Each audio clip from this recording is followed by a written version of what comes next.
เลยน่าแซ่บที่น้ำโม่แล้วน้ำพกนิดหรอน้ำมันดำก็ได้หรอต่างตัวนี้มันตกดีก็มันน้ำหวานก็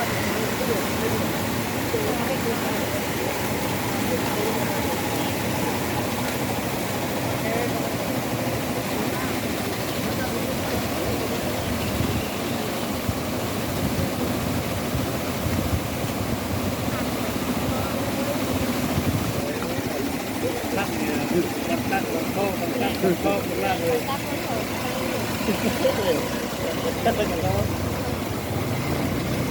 ไอเดีย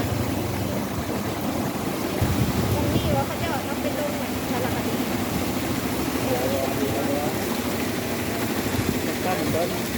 เจอกันยังไงนี่นะแล้วมันแหวนเพชรมันแหวนแล้วเพชรตามนี่เอาทำอะไรนี่เป็นลำซ้ำลำน้ำมันลำน้ำลำซ้ำเขาเฮ็ดอันท้ายกันน้ำคุณหรือน้ำไหลมันอันนี้